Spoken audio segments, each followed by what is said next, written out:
Okay. Good morning, everyone. My name's Yvette Porter-Moore, and I'm a historian in San Diego. And I just want to welcome you here this morning. It is an honor to stand here today as we raise the Pan American African flag, a symbol that connects us to our shared heritage, unity, and pride. This flag, first presented by Marcus Garvey and the Universal Negro Improvement Association, represents the unification of African people everywhere, no matter where we live. Its colors tell our story: red for the blood that unites all people of African ancestry, black for the people whose existence and contributions cannot be denied, and green for the rich land of Africa, our ancestral home. Today, as we raise this flag over the San Diego Black Arts and Culture District, we lift more than fabric. We lift a history, our resilience, and our pride. It stands as a reminder of who we are, where we come from, and the legacy we continue to build. As we celebrate Black History Month, we honor Dr. Carter G. Woodson, the father of Black history, who founded Negro History Week in 1926. His vision was to ensure that our stories and contributions would never be forgotten. What began as a week has grown into a month-long celebration of Black excellence, reflection, and empowerment. I want to take a moment to thank Shane Harris for his leadership and dedication in bringing yet another opportunity for us to celebrate and recognize our history here in our own district. And thank you to Hamid for hosting this meaningful event, and to all of you who came out to stand in unity and pride. Today's flag raising continues the work of Garvey and Woodson, connecting our past, present, and future through art, culture, and community. We carry forward this mission to uplift and unify, and to tell our stories boldly. As we do this and we're raising this flag, I also, beforehand, I would like to recognize Shane Harris again and bring him to the podium. Thank you, Shane. Well, good morning, everybody. Good morning. Oh, come on, we can do better than that. Good morning, everybody. Good morning. Well, it's a pleasure to be here. And as public advocate of San Diego, I just want to begin this ceremony by recognizing a lot of the colleagues and partners that are in this push and in this fight with African Americans. First and foremost, I want to acknowledge a champion of the people, a voice on the San Diego City Council. He's fought a lot of fights that are really important. He's fighting for the working class. He's fighting for African Americans. He's fighting gun violence. Councilmember Raul Campillo.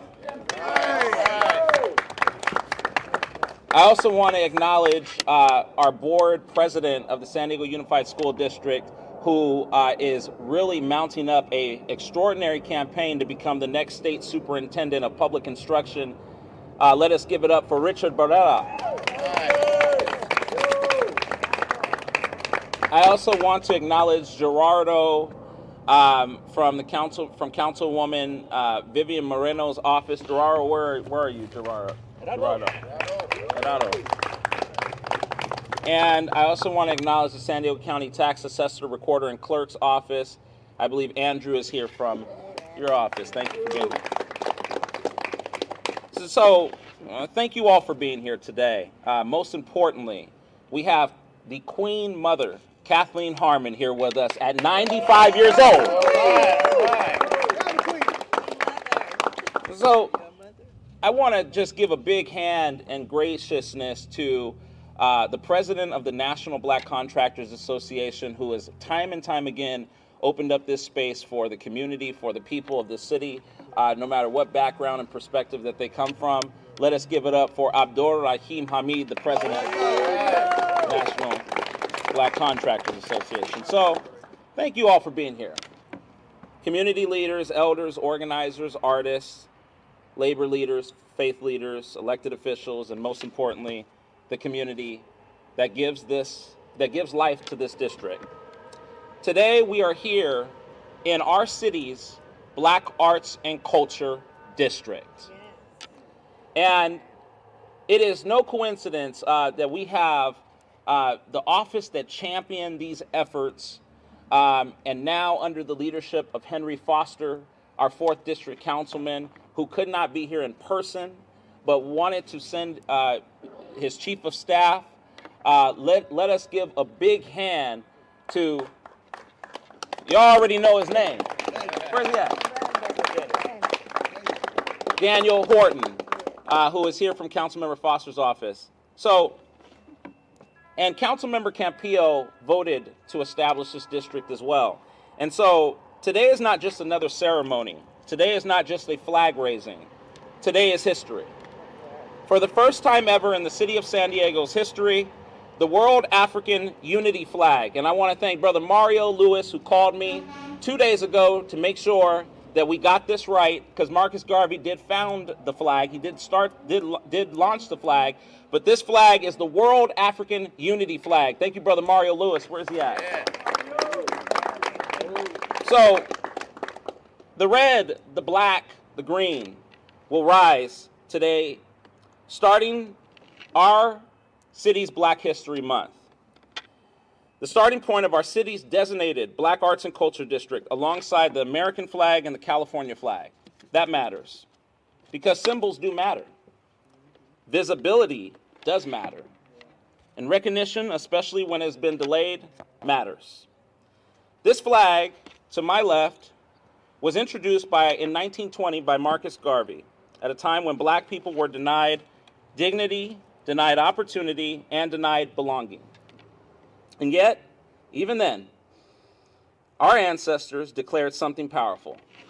We know who we are a people, we have a history, we have a future, and we will not disappear. The red represents the blood, the sacrifices made by those who came before us. The black represents the people, our strength, our resilience, our brilliance. And the green represents the land, the hope, the promise, and the future we are all building. Now, I want to be clear about something. This moment did not happen by accident. I made the decision to establish permanent flagpoles in the Black Arts and Culture District in partnership with Abdur Rahim Hamid, the president of the Black Contractors Association, this is the start of the Black Arts and Culture District, because I did not want Black history or Juneteenth or any other day that recognizes the tradition and the spirit of Black people treated as a temporary, symbolic, or seasonal representation. This recognition is far greater than any city building at City Hall or any county administration building that could raise the flag, because this is where the fight, the progress, and the innovation of African Americans in San Diego has been most known for, right here in the Black Arts and Culture District. That's right, you can clap. So I wanted to make sure that this district honor would be permanent, visible, and public. Starting with Juneteenth last year, those flagpoles were commissioned by my Office of the Public Advocate so that flags connected to Black history, culture, and global African identity would have a rightful place. Not optional, but standing tall, where everyone can see them, in the place that represents them. Those poles exist right there because representation should not have to ask for permission. They exist because Black history deserves infrastructure, not just applause. And they exist so that moments like today are not one-time events, but part of an ongoing legacy. To raise this World African Unity flag today in this place is to say clearly and publicly, Black history is not hidden. Black culture is not peripheral. Black contributions are central to the story of this city and to America at large. Right. It says that Black history is American history. And today I'm honored to sign a proclamation declaring World African Unity Day in San Diego and San Diego County, launching Black History Month the right way, with truth, with pride, and with unity. That's right. So this proclamation is not just a piece of paper. It's a statement of values. It's a declaration that San Diego acknowledges its Black residents, their struggles, their leadership, their creativity, their labor, and their love for this city. To our young people that are here and afar who are watching live, when you see this flag flying, know this: you belong. Your history belongs, and your future belongs. To our elders, many of them who are here today, I want you to know we see you. Every single one of you. We honor you.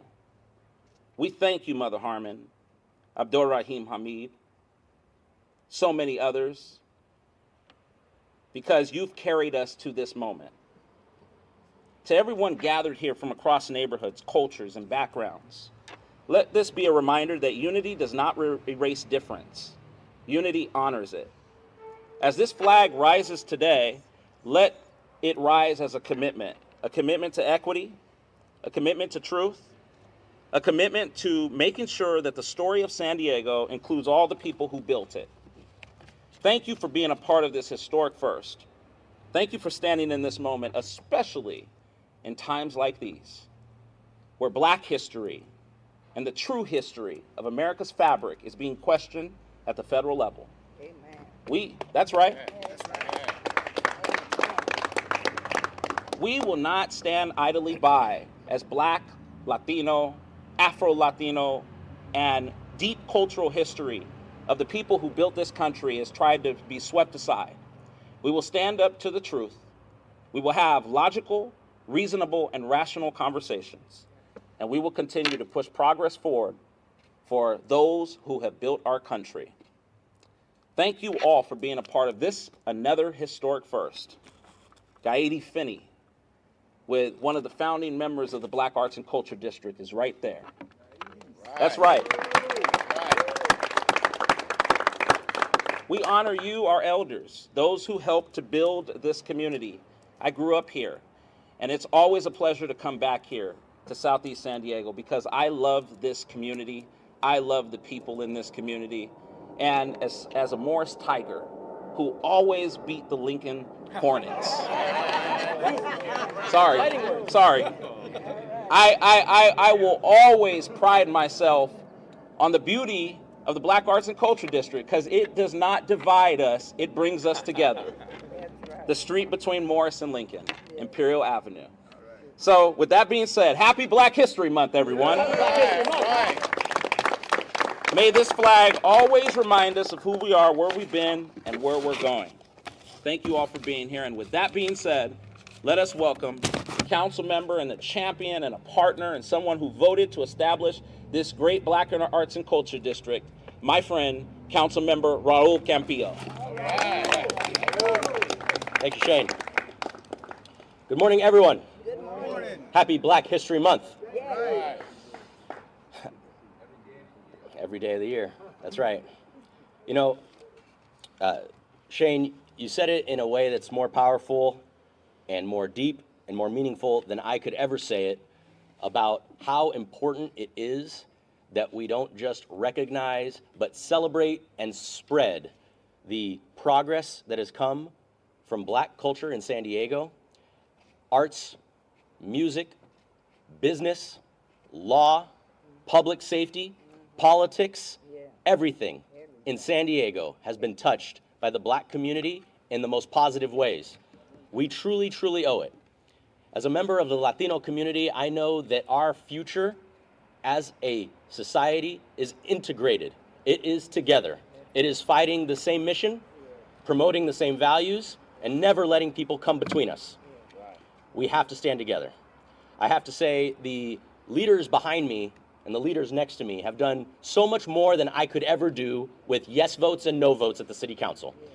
And I might have been the chair of the Economic Development and Intergovernmental Relations Committee, the most sterile sounding name of any committee at City Hall.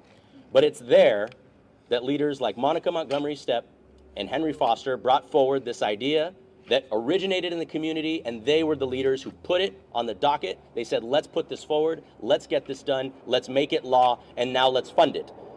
Now, we made it law, but we sure haven't funded it anywhere near where we need to as a city, and I'm going to call on my colleagues to fund more and more through the Black Arts and Culture District this upcoming year.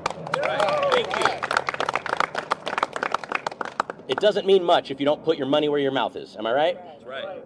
And that's not just people's money. That's taxpayer dollars. That's taxpayer dollars that all of them have paid, and they want to see it come back to this community right here on Imperial Avenue, because everyone deserves to come down to Imperial Avenue and see that history right as clear as day. I'll end with this. One of the most beautiful songs and poems that I think we've ever had in the United States of America is the Black National Anthem. I'll be honest with you, I never heard that song. I was never taught that song, never in school, never in my community, growing up in East County. I never heard that song until 2020, when people were walking the streets all across the United States singing it. I'm ashamed to say that I had never heard that song. That was my ignorance and my inability to do that research. But I'll tell you that I am moved by that song, and every time I hear it, I have to acknowledge just how far the Black community has come, but with hope, how much further we will all go together. Everyone in this city ought to know those lyrics just as much as they hear, "Oh, say, can you see?" That's a beautiful song. Our American national anthem talks about how we have secured our freedom, and the Black national anthem talks about how the Black community has, with their own help, with their own hands, against so much, secured their dignity, respect, and freedom in the United States. Say it, Campillo.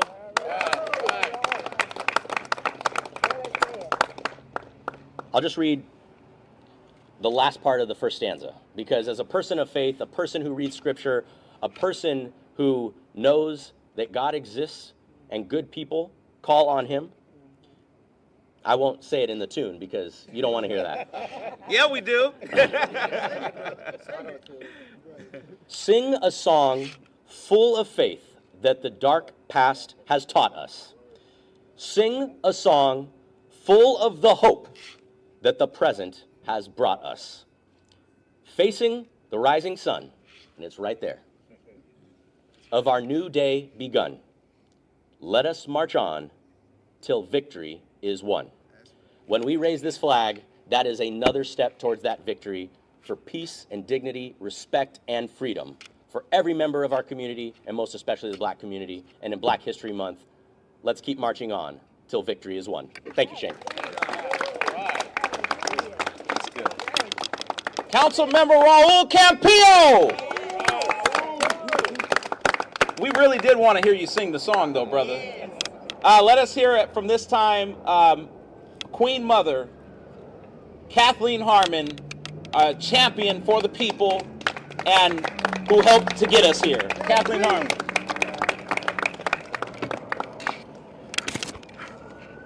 First, I give honor to God, who has kept me 95 years and still on the battlefield to fight for victory. Yes, we've come a long ways. When we think about today, our first Black president, who was he? Barack Obama. All right. And the vice president, who was she? Kamala Harris. All right. And then to go on and name in my neighborhood the first Black secretary, who was she? Dr. Weber, Shirley Weber. That's right. And then who was the first Black supervisor? Monica Montgomery Stepp. All right. And then who else? Henry Leon Foster. Williams. No, Leon Williams. Okay, yeah. Let's get it right. All right. Leon Williams. Help me. Remember, I'm 95. Help me. Leon Williams. Yes, he was the first one down there. He was the first male, and she was the first Black woman. That's right. I got it straight now. All right. And then go on to our own Henry Foster, who has done a dynamic job. And I said all of that because every one of them are running. And I need your vote. I need you to keep them there so we can continue to build our Black history. When I think about his 100 years anniversary, 50 years from when, what was the 50th year? Yeah. Yes. Well, anyway, we've come a long way and we have struggled. But I just want to thank this young man. I want to thank this young man for waiting because God has something in store. He's going to be our first black governor. We're going to dream. We're going to dream. So anyway, Hamid, where are you? Thank you for laying these bricks. It just makes my heart swimble because I know George Stevens fought like the devil to get this institution. And thank God you kept it on. And I love you for it. God bless everybody. I am who I am. I'm the politician. Follow me. Yes, ma'am. Queen Mother Kathleen Harmon, come on, y'all. Let us hear from, at this time, a champion who has really championed the history and getting history in proper context, and has done the digging and has done the infrastructure building around documenting that history. I probably would consider him the top person, along with Carolyn Smith and a few others, who have really helped to get this established. But he's one of the founding members, and I would say commissioners. They don't have a commission. I don't know if that's the proper term. But one of the members of the San Diego Black Arts and Culture District, Gaidi Finney. Let's hear it.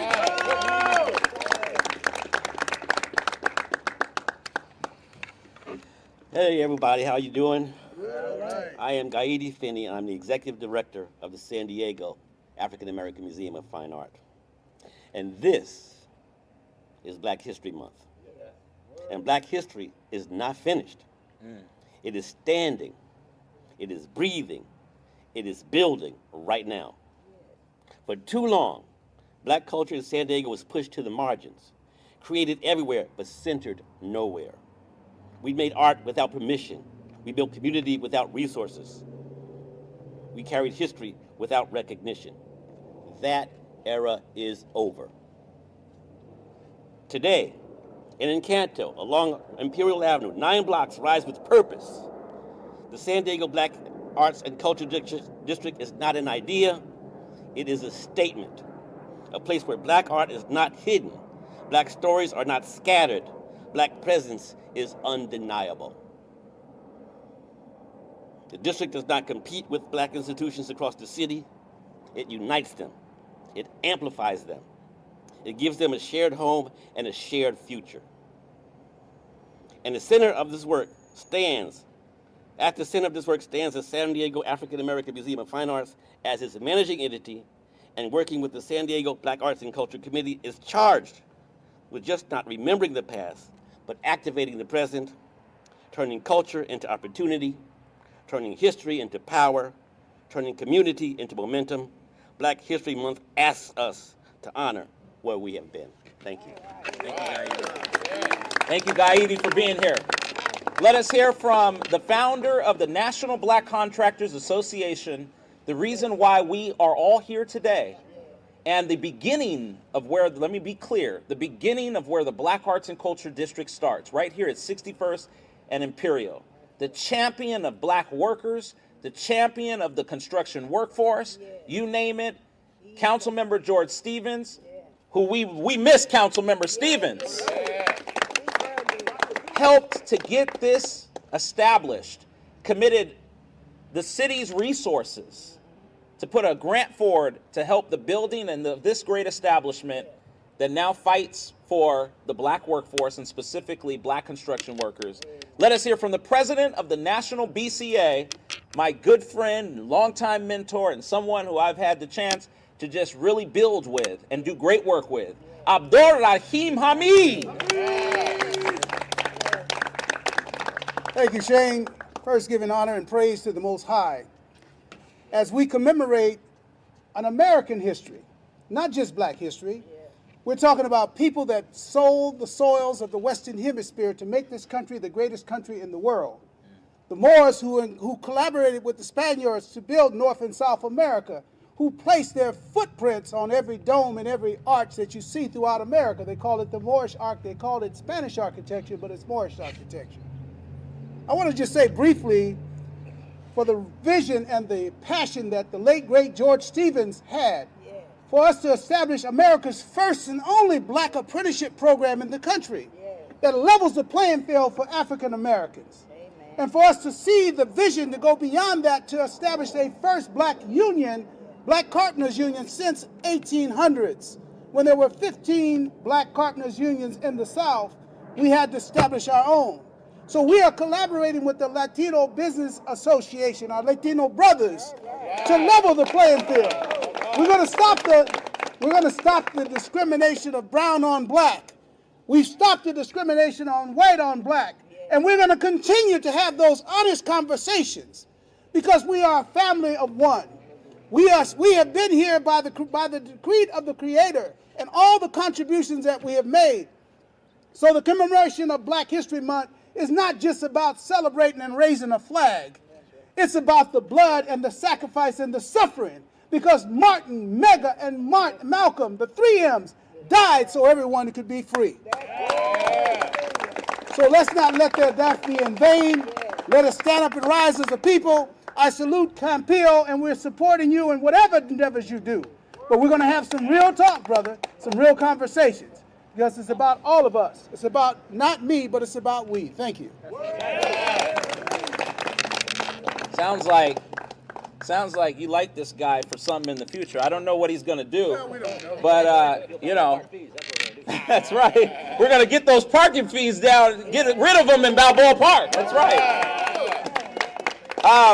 Let us hear from, at this time, you know, the chiefs of staffs of the council offices really are the real council members. I don't mean any offense when I say that. They do the work behind the scenes. The council member goes forward. Nobody does it without a team. I don't do it without Leticia Ruiz, one of my faithful partners in this push, and nobody does it. So at this time, let us hear from Daniel Horton, our great Chief of Staff of San Diego City Council, District 4, representing Councilmember Henry Foster. Could be our next councilman of District 4. I'll be brief. I just want to say it's an honor to be here on behalf of Councilmember Foster. I want to thank Shane Harris for his work in putting this event together because it is an opportunity for us to honor and celebrate the contributions of our ancestors. Someone said it earlier. We are here because of the work that they and the foundation that they have laid for us to stand upon, stand tall, and continue to fight the good fight to ensure that equality, equity, inclusion is here to stay for everyone. Because as Brother Hamid stated, we are here because of our good Creator has called and decreed us to be here. And so it is up to us to put in the work that is necessary to create the environment that we know we all deserve to be in. So thank you again, Shane, for this event, and God bless you all. And I just want to give a big shout out to Daniel Horton because Daniel really does the work. And let me tell you, it is hard work at the city of San Diego. It is hard work because you got to hear all these different perspectives. As his chief of staff, you hear everything. And Daniel, we want to just applaud you for your leadership. You helped us to recognize and get Willie Morrow Way established right here in District 4. And you've done such incredible work as the force behind Councilmember Henry Foster III. Now let us hear from Gerardo Ramirez, who is also the Chief of Staff to Councilwoman Vivian Moreno. He's also doing great work and is also running for District 8 City Council in San Diego City Council District 8. And so we want to hear from Councilwoman Vivian Moreno's office at this time. Let us hear from Gerardo Ramirez. Gerardo, sorry. Got it. Good morning, everyone. My name is Gerardo Ramirez. I'm Chief of Staff with Councilmember Vivian Moreno with Council District 8. Just around west from here. The neighbors not too far from here. And I want to say that it's an honor to be here with you all. There's a lot of energy here. If you guys don't feel it at home, there's a lot of energy, and I love it. And first and foremost, I do want to give a shout out to Shane Harris for making this happen. I will tell you that he continues to be active. He continues to be a voice for our communities, and that's greatly appreciated because we need more of those. We need more of that. We need more leadership around here, and so we thank him. And I can tell you for a fact that this wouldn't be able to be possible without every single person that's behind me right now and next to me. So take a look at every single person that's here, because every single person has made an impact and has made this possible. So thank you everyone for what you do. Thank you for continuing to fight the good fight, and just know that District 8 is with you all, and we have a lot of work to do. The job's not done. Thank you guys. Let us hear from, at this time, the president or the executive of the local United Black Carpenters Local 100, Mr. Maurice Mack, who's the head of the Black Carpenters Union. Thanks for being here, brother. Yeah, no problem. How's everybody doing today? Very good. All right. We're here to celebrate this Black History moment. It's not a moment that we look back on as of yesterday, but it's a moment of today. As we push forward, we started our own first United Black Carpenters Union Local 100, the first right here in San Diego, in Southeast, in District 4. We're very proud to bring and unite all our Hispanic brothers. Anybody that's willing to join, is willing to come and celebrate and help push forward the movement of equality. All we ask is that we all have an opportunity to work, provide for our families, provide for our communities, help stop some of these fees and taxes that are imposed upon us. Because if we come together as unity in our community, we can help everybody provide for their family, friends, and loved ones. Let's get it. Let's go. District 4. Thank you, guys. And now at this time, let us hear, and we're getting to the close of this, and we're gonna hear from Mario Lewis, who's gonna just give us, in just a moment, we're gonna hear from Mario, who's gonna give us a roundup of what the World African Unity flag represents. But at this time, let us hear from the school board president, our school board president, champion of our children in the education system, and now he's running for state superintendent of public instruction, just secured the California Teachers Union's endorsement. Let us hear from Richard Barrera.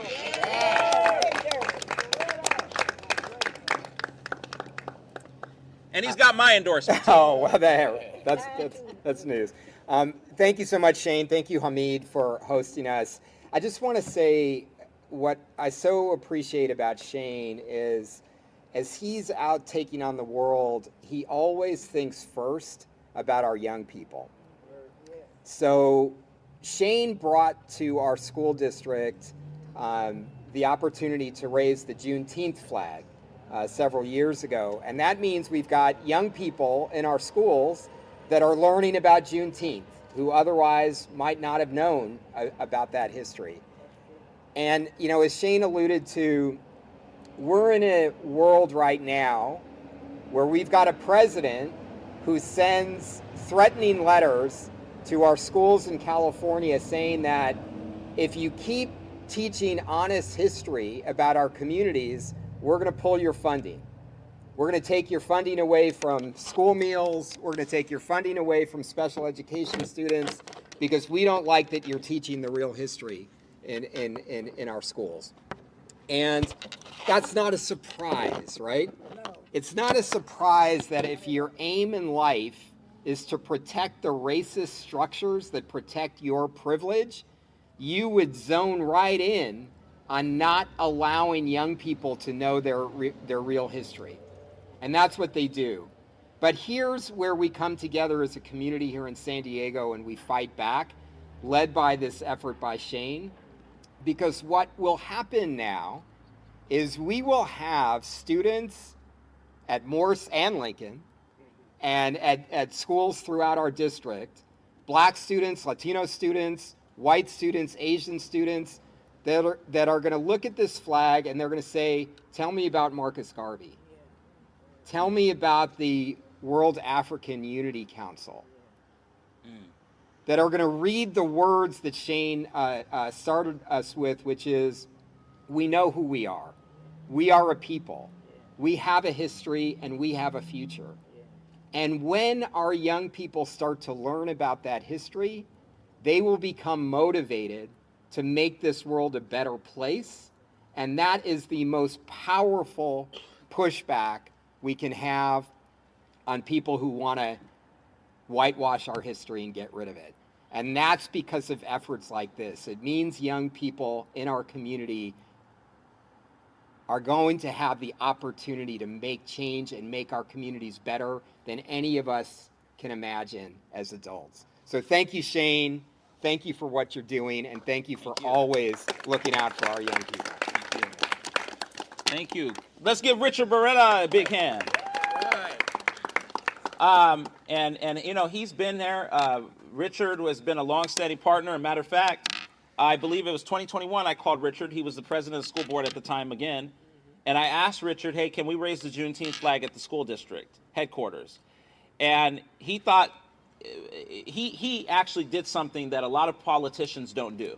He admitted that he thought that the Black Lives Matter flag that they were raising was the Juneteenth flag. And he said, I didn't know. Can you send me a picture? I sent him a picture of the Juneteenth flag, and he accepted, and they decided to allow us to raise the Juneteenth flag for the first time at the school district headquarters. And that's because of Richard being transparent and saying, I didn't know, and that's okay. And I think that that's all we expect from leadership, right? You cannot know something, as Councilmember Campillo alluded to. None of us know everything. But if you can acknowledge what you don't know, then you can learn and you can make progress from there. So, and I also want to underscore something else. I keep hearing the Trump administration, the federal administration, but right here in our city, City Hall is also dimming the light and taking away the working class and not fighting for the people across this city. And I just want to acknowledge that. We've got some fighters, some of who are here today, but I want to be clear. This is not just a federal plight we're fighting. We are fighting county officials and city officials who do not want to take up the fight for the working class, for the people. They raise fees, they impose more and more and more and more on African Americans, and we have got to stop this waste of government. So it's not just the feds, and we got to stop just saying that, because that's an excuse and it's a cop-out for bad leadership on the local level. Bad leadership on the local level is where government is reflected most in people's lives. And it's people's wallets that matter most to them more than anything else. Because if they can pay for the food on their table, the roof over their head, that is what matters. But when you impose more and more fees and you make life more difficult for African Americans in this city, you are not representing Black history and you are not fighting for the progress of equity, opportunity, and justice for all. So I just wanted to say that.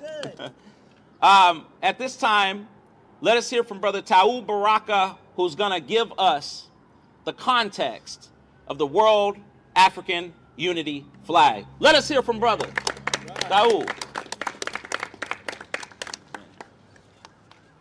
Peace and blessings, everybody. I just first wanted to let you know about the UNIA. The UNIA is the Universal Negro Improvement Association, All Communities League, founded by the Honorable Marcus Messiah Garvey. We do have a chapter here in San Diego, and it is worldwide. We are the newest chapter in the worldwide chapter. We are the African Redemption chapter here in San Diego, California. I think Yvette pretty much went over the flag and its colors and what it represented. But Marcus Garvey wanted to make a banner that was true to the people all around the world of African descent. So he put it in his heart to make the red of the blood of the people, the black of the original melanated people of Mother Earth, Africans, and the green for the fertile land of the birth of civilization, Africa. So now that you know that, I just want to share something with you. This flag right here is the original flag. Can we kind of open this up for me real quick? This is the original flag by our Queen Mother Laverne in Philadelphia, Pennsylvania, that hand-stitched these flags for the UNIA ACL worldwide. So when you see these flags flying in Africa or any place else with all black stitching, with nothing else other than red, black, and green, you're looking at the original flag from Queen Mother Laverne. All praise is due. I want to give one more thing, and I need you guys to follow me. When I say something, I want you to follow what I say. And this is from the Honorable Marcus Messiah Garvey. One God. One God. One aim. One aim. One destiny. One destiny. Happy Black whatever. Black History Month. Thank you, brother. Appreciate it. And let me tell you, Brother Raul, sorry I gave your government name out, brother. I didn't mean to do that. I'm not trying to get you in trouble, man. Not that you're going to get in any trouble because you've been causing good trouble. But Brother Raul Baraka has done so much good work in this community. When you talk about 100 strong, I mean, you name it. He's got long-standing roots and has done the work nationally, even building partnerships between San Diego and Chicago to fight gun violence, to take on a lot of issues when it comes to standing up for black people. And so we just want to acknowledge you, Brother Raul Baraka, because he's one of the voices that go kind of, people don't sometimes forget. And he doesn't care about that credit, but it's important that we acknowledge his history and his fight and his push. So I remember when we were looking at Cheryl Morrow and I and Dr. Willie Morrow, who rests his soul, we're looking at going to the barbershops, and we did this campaign years ago, taking on Comb with a Cause, taking on gun violence, and having discussion in barbershops across the city. You know, he was one of the ones who opened up his barbershop for that discussion. And you know, that is, when you have, the barbershop is what Dr. Willie Morrow called the black man's country club. And it is a place where black people and black men could gather in the beauty and barbershop and talk about things that they don't talk about out there. So he has been, as a barber, as a leading barber, as a master barber, he has been also a master builder in our community. And we want to acknowledge you and say thank you. So I'm going to ask at this time if you all can join me over here to the left as I sign the proclamation. I'm going to ask Councilmember Campillo to also initial this proclamation. I want to be clear. This proclamation is not a city government proclamation. I don't know, I got to say that because, you know, these people, they create a lot of things. This is the Office of the Public Advocate. But Councilmember Campillo is going to initial this, and he's going to hand a pen to Mother Kathleen Harmon. Therefore, be it proclaimed that I, San Diego Public Advocate Shane Harris, do hereby proclaim today, Thursday, February 5th, 2026, as World African Unity Day in the city and the county of San Diego, and encourage all residents to observe this day by reflecting on the significance of African unity, honoring Black history and culture, and supporting continued efforts toward equity, inclusion, and justice. In witness whereof, I have hereunto set my hand on this 5th day of February 2026 in the city of San Diego, California. And I will sign this into effect. Hamid or Gaidi Finney, let me give this one to you. This is for you for working to establish this district. And in the red, I'm going to ask Councilmember Campillo to initial this, and he will give this pen to Mother Kathleen Harmon. The red pen represents the blood. Can you sit down? Please do. Where would you like it, Shane? Right there. Right here? Yeah.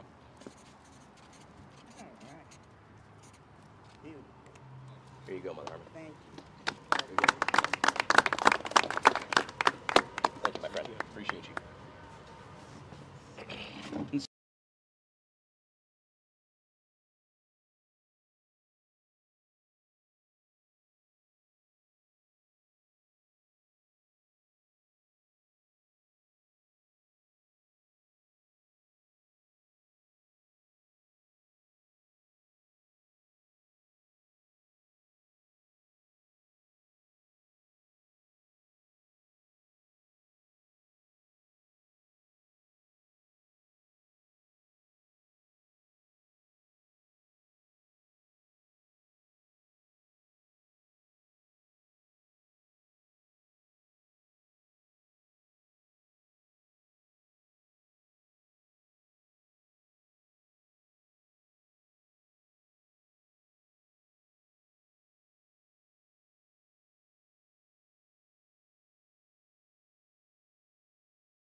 6, 5,